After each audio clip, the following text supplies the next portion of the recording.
Selamun Aleyküm ve Rahmetullah. Bismillahirrahmanirrahim. Elhamdülillahi Rabbil Alemin. Ve sallallahu ala seyyidina ve nebiyyina Muhammed ve ala alihi tayyibine tahirinel ma'suminel muntecebin. Hoş gördük sizleri aziz kardeş ve bazılarımız. Ehl-i Beyt aleyhimussalat ve selam aşıkları.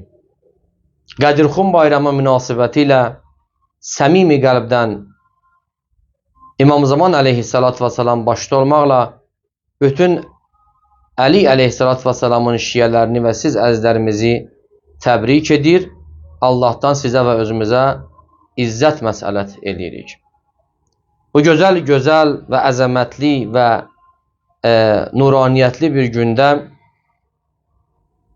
Allah'tan bircə cümlə hacətimiz var. O da budur. İlahi, özün demisən Əlini sevənləri mən də sevərəm.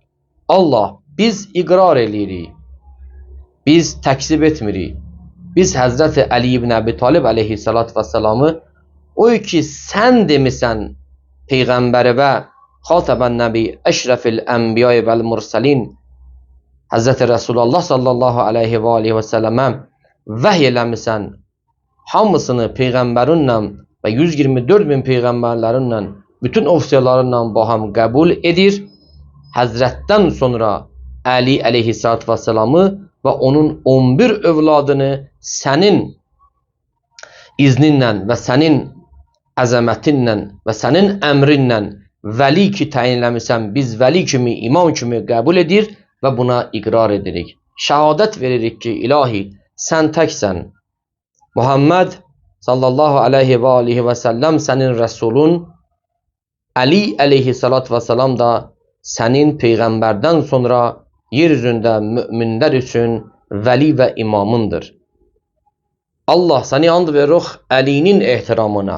Necə ki Həccətül Vidada Peyğəmbərə sən vəhy elədin, onları Qədirxum deyilən o yerdə saxlatdırdın və ağamızın, muvlamızın, sərvərimizin Xatəbən Nəbi Resulullah sallallahu aleyhi və aleyhi və səlləmin o gözəl və əzəmətli səsi ilə mən kuntu mevlahu fəhədə əliyyum mevlahunu dedizdirdin. Biz buna şəhadət veririk və o ki sən bunu əmr eləmisən, o cürdə bunu biz qəbul edir, səndən izzət və mərhəmət diləyir. Necə ki Peyğəmbərimiz həmən dövrdə Zilhiccə ayının 18-ci günündə Qədirxum bayramı günündə Əlini sevənləri dua elədi. Biz də şəhadət veririk ki, Əlini sevirik ilahi. İlahi, səni and veririk öz izzəti və cəlalıva. Bizi Muhammed və onun pak əhli beyti ilə dünya, qəbr və axirət əzizcəsinə başuca məhşur elə və bizi onlardan ayrı salmayın. Amin. Ya Rabbəl Alemin.